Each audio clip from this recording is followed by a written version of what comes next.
Tudo bem, meus amigos? Mais uma semana do programa Reformas Estruturantes. Hoje vamos falar sobre a reforma tributária, né? E nada melhor do que trazer um especialista, alguém que entende com profundidade a temática, para a gente discutir aqui, fazer um debate muito gostoso, bem daquela forma que o senhor já conhece, aquele bate-papo agradável e tal, sobre as reformas que estão ali, né? Uma reforma tão importante que nós necessitamos, né? Mas como se colocar essa reforma, né? Essa semana mesmo, vimos aí o presidente da Câmara, Ayrton Lira, trazendo a novidade que ele vai trazer o texto, né, até no início de maio, da proposta daquela casa, né? Então, vamos ver qual é a ideia, né? O que eles vão trazer. Está difícil chegar no consenso. Mas é isso, estamos aqui falando com o doutor Gabriel Quintanilha, advogado tributarista, sócio fundador do escritório Gabriel Quintanilha Advogados, e com um currículo assim extenso, doutor de Direito da Universidade de Veiga Almeida, do Rio de Janeiro, mestre em Economia e Gestão Empresarial, na UCAM Rio de Janeiro, especialista em Direito Público e Tributário, e assim vai, né? Eu não vou falar todo o currículo dele, eu vou ficar aqui o tempo todo só comentando o currículo do doutor Gabriel Quintanilha, que é uma pessoa muito agradável, muito simpática, e já de imediato queria agradecer, doutor Gabriel, o seu tempo aqui conosco hoje, para tratar de um tema tão importante, que é a reforma tributária. Então, boa tarde, doutor Gabriel. Como vai o senhor? De novo, agradeço a sua presença aqui conosco. Sérgio, eu que agradeço, é um prazer enorme estar aqui. Muito obrigado pelo carinho. Esquece a história de currículo. O que importa é a gente bater um papo e construir, né, um pouco de conhecimento para a gente poder avançar nessa reforma tributária, que é uma promessa que nunca sai do papel, né? A gente precisa realmente trabalhar essa reforma para que o Brasil volte a ser um país atrativo para investimentos. Muito obrigado pelo convite. É um prazer muito grande poder colaborar com esse debate, Sérgio. Então, vamos lá.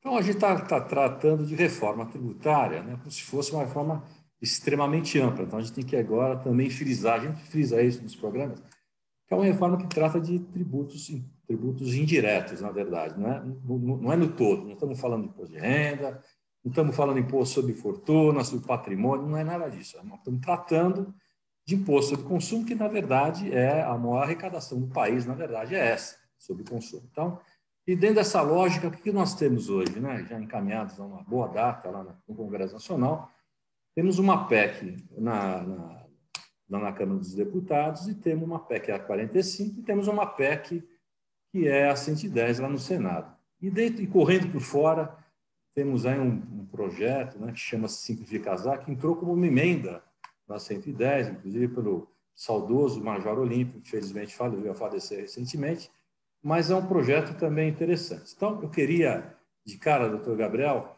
que você desse uma análise, assim, um overview assim, genérico, né, sobre esse... aliás, desculpe, também o APL 3887, que também está lá na Câmara. Né? Então, sobre essas questões, o que o senhor acha do que está aí? Já podemos aprovar de imediato? Como é que está? Como é que o senhor imagina e encara isso? Olha, Sérgio, o nosso sistema tributário ele é um sistema extremamente complexo, né? Falar isso é praticamente chovendo molhado. É reforçar um conceito que já é conhecido por todo cidadão brasileiro. O sistema tributário brasileiro ele é um dos mais complexos do mundo. Nós temos mais de 80 tributos, gasta-se mais de 1.500 horas só para preenchimento de obrigação acessória no Brasil. Ou seja, o Brasil realmente é um país extremamente confuso no tocante à parte tributária. Há uma necessidade de reforma tributária já há anos no Brasil, quer seja para atrair investimentos do exterior, quer seja para estimular o próprio investimento no país. Basta considerar, Sérgio, que hoje mais de 70% das empresas brasileiras são optantes pelo Simples Nacional. Por quê? Porque é uma simplificação do sistema tributário. E um dado interessante é que o regime do Simples Nacional ele só existe no Brasil. Por quê? Porque nós temos um dos sistemas mais complicados do mundo, de modo a atrair um sistema simplificado. As reformas que hoje tramitam no Congresso, as principais reformas, como você bem disse, Sérgio, são a PEC 110 e a PEC 145. Né? Na PEC 110, a gente tem realmente, em ambas, a gente tem realmente um foco na tributação sobre o consumo, mas na PEC 110, a gente tem a substituição de 9 tributos. A PEC 110 ela é a PEC mais completa, eu diria, porque ela tem a pretensão de substituir 9 tributos por um único tributo, que seria o imposto sobre bens e serviços. Né?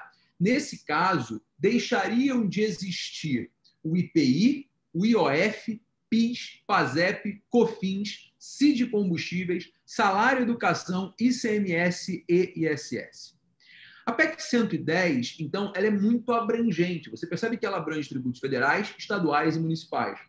Já a PEC 45, também para a criação do Imposto sobre Bens e Serviços, seriam aglutinados, né, na PEC 45 somente 5 tributos: IPI, PIS, COFINS, ICMS e ISS. Também mexendo nos tributos federais, estaduais e municipais. O grande problema, né, que eu vislumbro nisso é que você realmente mexe na competência de estados e municípios. Isso faz com que haja necessidade de uma articulação política muito maior para que haja aprovação dessas PECs, né? E só para poder fechar um pouco esse raciocínio, Sérgio, não deixar nenhuma ponta, nenhuma aresta, né, de fora, na PEC 110, esses 9 tributos que eu comentei, eles passam a ser um tributo estadual. Um tributo estadual de competência dos estados, instituído pelo Congresso Nacional, enquanto a PEC 45 ela traz um tributo federal, né, que seria introduzido ali na Constituição, no artigo 152, A maiúsculo. Qual é a grande dificuldade, na minha opinião, como eu estava dizendo? Você mexer na competência dos estados e mexer na competência dos municípios. Isso depende de uma articulação política muito grande para que seja possível essa possibilidade. O governo federal, por sua vez, de forma politicamente muito inteligente, o governo federal optou, então, por correr por fora com uma ideia de reforma tributária fatiada. A ideia do governo federal foi: olha, eu vou criar aqui uma reforma tributária fatiada, mexendo principalmente nos tributos federais, para então partir para uma ideia mais abrangente de mexer nos tributos estaduais e municipais. No primeiro momento, surgiria a CBS, né? Ela substituiria PIS e COFINS, passando a ter um regime único não cumulativo, subindo a alíquota já para 12%. E aí depois teríamos as fases seguintes, com tributação de dividendos, com o fim da isenção de dividendos, né, da distribuição de dividendos pelas empresas, que é um dos absurdos que nós temos no Brasil, sem sombra de dúvidas. Agora, se nós não tivermos nessa ideia do governo, ela é uma ideia muito mais fácil de aprovar. Porém, ela não é uma ideia que traz uma redução de carga tributária. Ela me traz, na verdade, Sérgio, uma preocupação muito grande com o aumento da carga tributária. Porque a CBS já teria uma alíquota maior do que é de PIS e COFINS hoje, e você vai passar a tributar a distribuição de dividendos sem uma previsão de redução de tributação da pessoa jurídica. Então, a tributação de dividendos ela realmente é razoável, desde que você tenha uma redução da tributação da pessoa jurídica, que é algo que não é dito pelo governo, pelo menos até o momento. E, a priori, ao que tudo indica, nós teremos aí na próxima semana o relatório já apresentado pelo deputado Arthur Lira. Pelo menos ele tem dito isso em todas as mídias, que na próxima semana já será liberado o relatório preliminar da reforma tributária. Veremos quais serão as cenas do próximo capítulo, mas, ao que tudo indica, me parece que esse relatório vai privilegiar a ideia do governo e vai deixar de lado as reformas mais estruturais, que são a PEC 45 e a 110. Então, veja bem, a gente tem que pensar com critério. Na verdade, eu estou há mais de 2 anos, desde que existe essa ideia dessa reforma aí, não, dessa nova reforma, né? Vamos colocar assim, né? A gente tem atrás lido os projetos de lei, enfim, tudo que foi construído, né? A gente também tem percebido, por exemplo, a questão, por exemplo, da 45, que centraliza, né, poderes, centraliza a arrecadação. Isso é uma coisa, ao meu ver, não é muito adequado, porque muito poder no único lugar não é bom para ninguém e tem incomodado, evidentemente, tanto os estados como o município, né? Então, isso é uma questão que a gente precisa definir com mais clareza, né? E outras questões que a gente vê, por exemplo, nenhuma das duas propostas sinaliza nada sobre, por exemplo, o Simples Nacional, que hoje representa 90 e tantos % das empresas do país, né? Então, e aí o Simples Nacional? Como é que ele vai entrar nessas propostas? A gente não vê nada sinalizando nesse sentido, né? Então, essa é uma outra preocupação. Não tem também a alíquota, tem uma alíquota que eles falam de referência, mas não está em legislação nenhuma, não está no texto legal, isso não está, quer dizer, está no discurso. Então, nós vamos dar um cheque em branco para que se dê essa oportunidade de eles colocarem a alíquota que eles quiserem, quer dizer, isso é outra questão que a gente coloca também com algum critério. E outra coisa, virou uma modinha falar em amplitude de base de tributação. Outra coisa que a gente fica nervoso quando fala um troço desse, porque você começa a misturar alhos com bugalhos, né, na minha opinião. Né? Então, a gente precisa tomar algum cuidado nessa questão, né, trazer para a base coisas que hoje, na da tributação, por exemplo, de tributos indiretos. Né? Então, você tem até na questão, vamos dizer assim, na contribuição, até tem, mas nos impostos efetivamente indiretos não tem, né?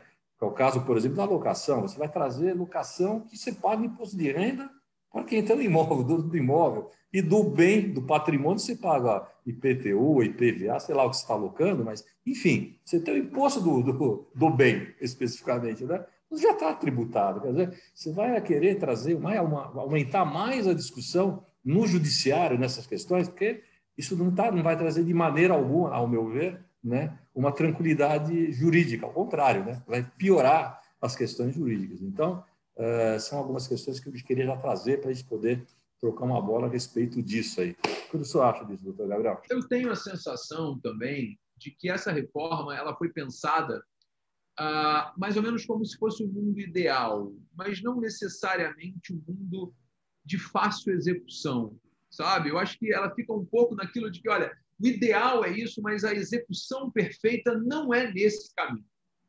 Pelo menos essa é a ideia que eu tenho. Inclusive, Sérgio, se você analisar com calma, você pega a PEC 110, que é, sem sombra de dúvida, a mais completa de todas. Né? Quando você vai com a PEC 110, você ainda tem um tratamento que foge da discussão dos tributos indiretos, dos tributos sobre consumo. Quando você vai na PEC 110, por exemplo, você tem a extinção da contribuição social sobre o lucro líquido. Né? Você incorpora a CSLL na base de cálculo do imposto de renda. Essa é uma medida boa? É uma medida boa. Em compensação, você não tem uma redução, você tem uma redução de obrigações acessórias, redução de tributo você não tem. Né? Você tem uma medida que isso gera uma discussão muito grande para fins de implantação, de implementação e aprovação, que é a questão do imposto de transmissão causa-morte e doação. Na PEC 110, o ITCMD, que é o imposto dos estados, ele passa de competência da União, mas a arrecadação é destinada aos municípios, ou seja, eu tiro a competência dos estados, entrego para a União e devolvo o dinheiro para os municípios. Isso não tem como dar certo, sabe? Por óbvio, é complexo, isso, né? Exatamente, É complexo, sabe? Aí você tem a ampliação da base de cálculo do IPVA, né, para incluir embarcações aeronaves, que isso, na minha opinião, é um dos maiores absurdos do direito brasileiro, do direito tributário brasileiro. Não tem maior externalização de riqueza do que embarcação e aeronave, não é fato tirador de nada. Né? Você não tem um tributo sobre embarcação e aeronave. Ok, isso é uma correção legal da PEC 110.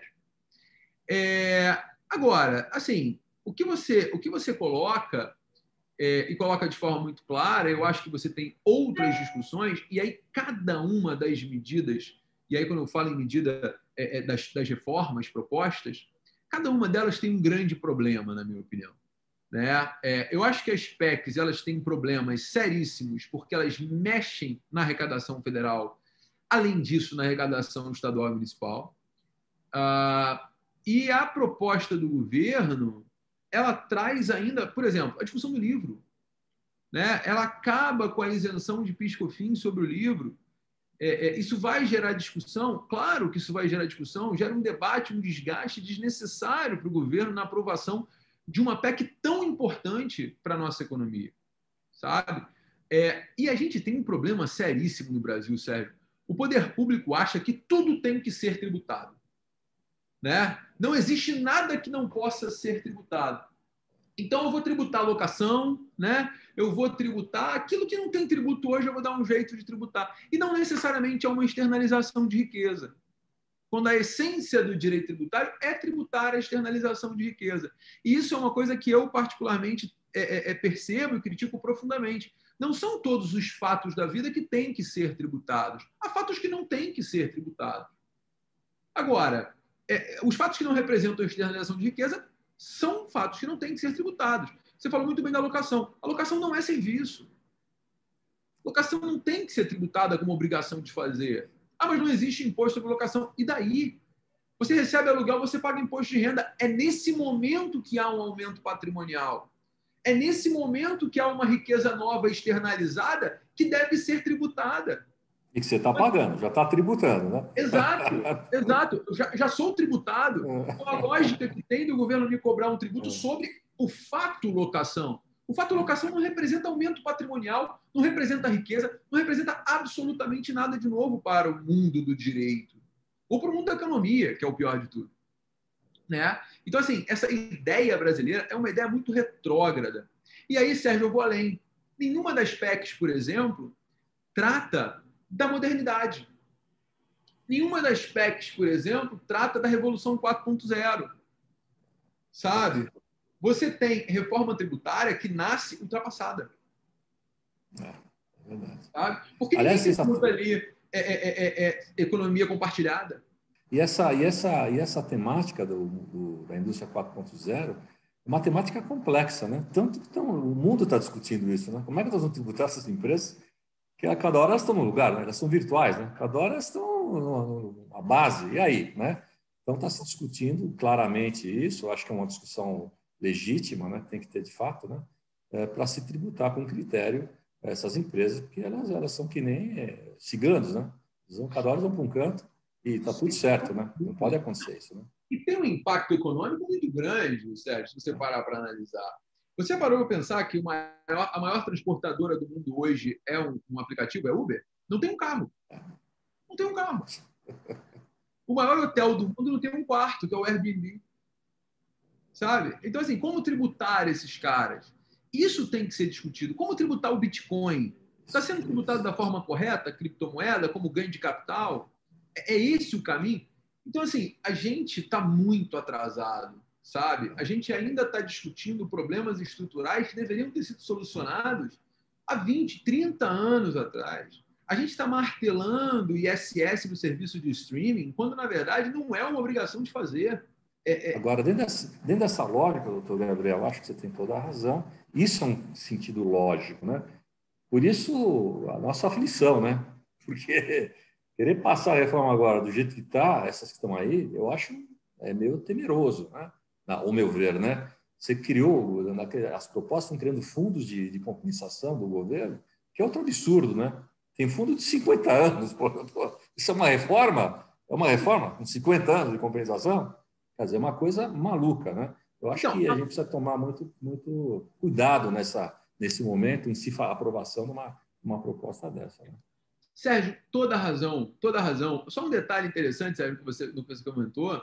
A transição do sistema de cobrança ele já é longo. Na PEC 110, você tem um ano de cobrança de uma contribuição teste de 1%, né, com a mesma base de incidência do IBS. Um teste, vou fazer um teste, ver se está certo. Depois tem uma transição de mais 5 anos. Né? E aí os atuais tributos vão sendo substituídos à razão de 1/5 ao ano. E você não pode ter alteração da alíquota. Como vai ser isso? Eu não sei. Isso na PEC 110. Isso na PEC 110. Agora, na PEC 45, você tem 2 anos de contribuição teste de 1%, com a mesma base de cálculo do IBS, né? A mesma base de incidência do IBS, e depois você tem uma transição de 8 anos. Então, os atuais tributos vão sendo substituídos à razão de 1/8 por ano. É fácil de controlar isso, né? A burocracia não vai existir quase, né? Ela já está tão tranquila, não vai ter muito mais burocracia, né? Se o objetivo é você simplificar o sistema, como é que você cria uma transição dessas? Porque você não simplifica nada, você encarece a operação do contribuinte. E aí o que você falou da partilha de recursos, né? Só para poder arrematar a sua colocação, que foi muito providencial, na PEC 110 são 15 anos, beleza. Mas na PEC 45 são 50 anos de transição da partilha de recursos. Sabe? Eu confesso que eu não tenho a pretensão de ver o fim disso. Eu tenho certeza que eu não estarei aqui para ver isso. Entendeu? Você está entendendo? Você não está pensando no longo prazo. De fato, não estou pensando no longo prazo. Agora, mas eu não estou pensando no benefício. Economia é você pensar em benefício. O que o contribuinte ganha no curto e médio prazo, sabe? Porque eu não sei. Não sei. Honestamente, eu não sei. Eu não consigo vislumbrar. Agora, doutor Gabriel, dentro dessa lógica, evidentemente, muita gente vendo essa loucura toda, briga de cá, briga de lá, aí surgiu esse movimento de Simplificar Já, que é um movimento que trata o quê? Da simplificação do que está aí. Opa, conhecemos. Vamos voltar por ICM raiz, aquele ICM do início, né? Do início do ICM, né? Não é nem QS ainda. E coisas desse tipo, vamos melhorar as coisas. Quer dizer, eu acho que é muito mais lógico você pavimentar uma rua que é pavimentada, mas está cheia de buracos, você sabe onde estão os buracos, né? Para a gente poder ir lá e tapar, do que se pegar uma rua de um terrão e querer fazer do zero. Uma coisa que você não sabe se vai ficar boa ou não. Quer dizer, o que é mais lógico nesse momento?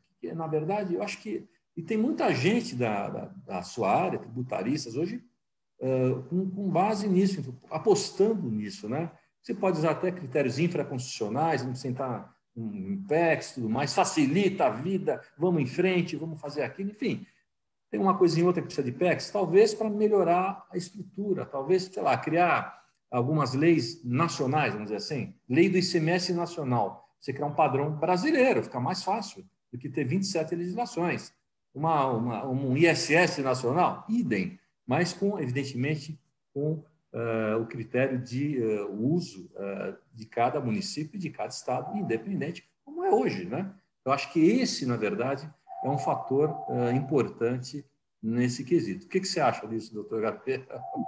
Então, eu vou te contar uma loucura, Sérgio, que eu falo isso sempre nas minhas aulas e as pessoas acham que eu sou louco. Eu acho que o maior problema do Brasil é o ICMS, o imposto estadual.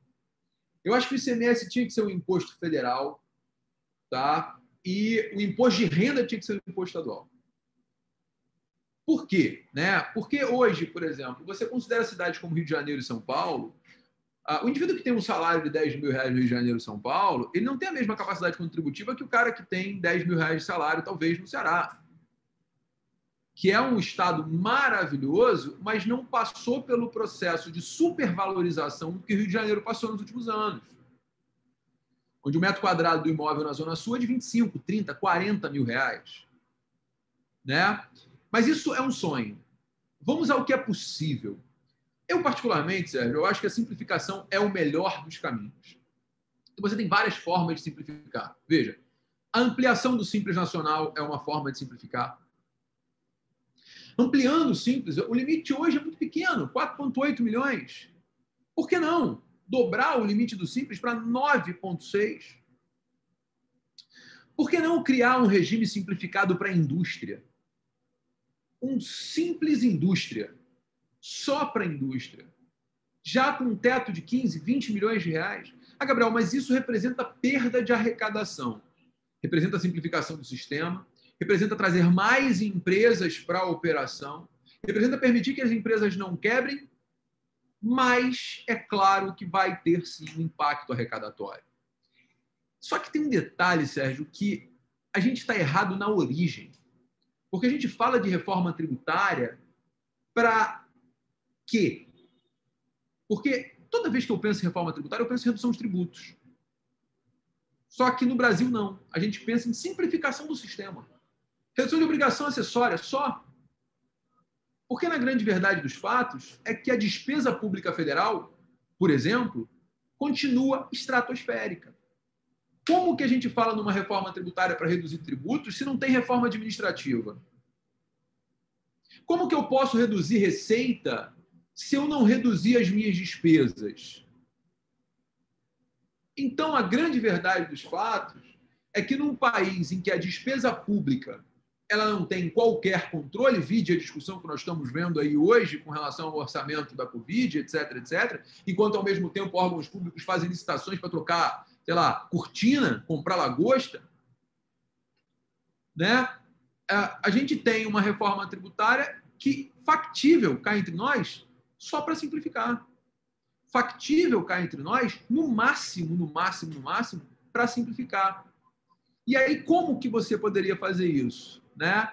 Realmente, eu vejo com muita clareza uma ampliação do Simples Nacional, a criação de um Simples para a indústria, e é possível, sim, só na esfera federal, sem depender da deliberação dos estados e dos municípios, sem mexer na arrecadação dos estados e municípios, você ter uma simplificação da legislação de PIS/COFINS, que é problema desde a década de 90, não com aumento, mas com uma simplificação.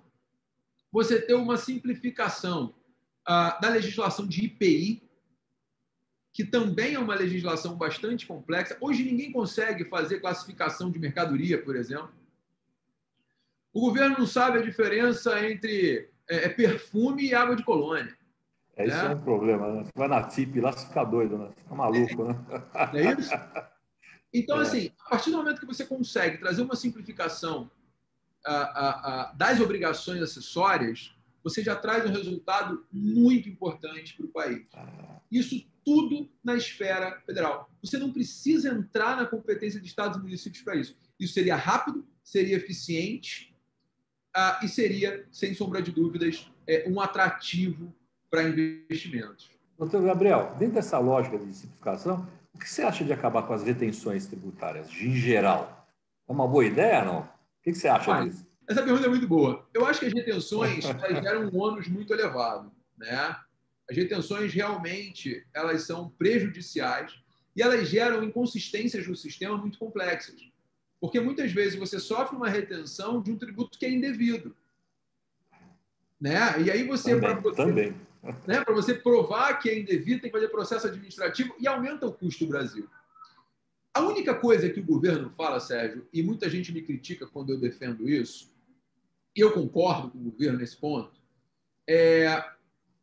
não é o retorno da CPMF, veja, mas eu acho que a CPMF ela é um tributo que, bem trabalhado, pode gerar um retorno de arrecadação e uma simplificação do sistema. Eu te digo por quê. Já está me olhando, cara feio, mas eu te digo por quê. Eu não sou contra o CPMF. Eu sou muito franco em falar. A questão de que não pode aumentar muito a alíquota, né? Porque esse é o problema, né? Você dá aquela liberdade, o cara começa com 0,1. Você passou 2 anos, está com 3% de CPMF. Esse é o problema. Eu falo de CPMF, Sérgio, é de substituição. Porque a CPMF é um tributo de zero sonegação fiscal. Zero sonegação fiscal. O custo de arrecadação, zero. Porque o governo cria obrigação acessória, o banco faz a retenção e repassa. Qualquer movimentação bancária vai ser travada pelo banco, eu não preciso de fiscal, eu não preciso de ação fiscal, eu não preciso de ninguém olhando. O dinheiro cai na conta automaticamente. E com a CPMF, seria possível, por exemplo, a desoneração da folha. Com a CPMF, seria possível, por exemplo, você acabar com a CSLL, com a Contribuição Social sobre o Lucro Líquido. Por quê? Porque a CSLL, PIS, COFINS podem ser sonegados. E são no Brasil. A CPMF não vai ser. Ela não tem como ser sonegada. Ela é 100% segura. Então, eu acho que em momentos trágicos, talvez soluções, no primeiro momento dolorosas, podem ser soluções viáveis. Eu sei que não se aplica a CPMF no lugar do mundo, mas a gente não tem como comparar o Brasil com outro país do mundo. Eu não tenho como comparar o Brasil com a Escandinávia, não tem como comparar com os Estados Unidos, com o Japão. Não existe. A gente é um país continental, com várias culturas. Qualquer reforma para o Brasil, Sérgio, ela é perigosa, ela é arriscada, porque a gente não tem sequer um conceito de cesta básica, Sérgio. A cesta básica do Sul não é a mesma cesta básica do Norte e Nordeste. Sabe? A melhor tapioca que eu comi na minha vida foi no Ceará, a melhor pamonha que eu comi na minha vida foi em Goiás. E o melhor chimarrão que eu tomo é no Sul. Eu não tenho como colocar a erva mate do chimarrão do gaúcho lá na cesta básica do cara que mora em Manaus. Porque não faz parte da cultura. Então, o Brasil, por ser um país continental, ele precisa de medidas que sejam mais adequadas à sua realidade. Não sou a favor de uma CPMF eterna, mas eu acho que no momento de dificuldade de obtenção de caixa para a União, que é um momento difícil que a gente vive, e no momento de necessidade de estímulo ao emprego, você, com uma CPMF, trocar a tributação da folha, CSLL e PIS/COFINS, ou parte de PIS/COFINS, para a CPMF, pode ser uma solução. Veja, pode ser. Eu digo que, às vezes, o remédio é amargo, mas ele pode ser, sim, uma solução viável. Perfeito, doutor Gabriel. Bom, como o programa está gostoso, infelizmente a gente está chegando ao final, né? Então, Já? é assim que passa rápido, tá vendo? A discussão está tão boa, tão gostosa, mas a gente está chegando ao final do programa. E eu gostaria, então, das últimas considerações do Dr. Gabriel. Evidentemente, será convidado novamente para vir no programa para a gente continuar depois esses debates aí. Quem sabe depois do anúncio, né, da proposta aí da Câmara, que a gente vê o que de fato está sendo colocado pela Câmara dos Deputados. Então, por favor, doutor Gabriel, as suas últimas considerações a respeito desse tema tão importante para o país, para o desenvolvimento e o crescimento do país. Né? A gente tem que trazer essa clareza para quem nos assiste. A ideia desse programa é exatamente essa, né? E apostar, né, que os nossos representantes lá no Congresso assistam esse programa, porque, em última instância, eles aqui decidem, tomam a decisão do que o país terá nos próximos anos aí, né? Porque eles é que votam lá naquelas casas. Ok?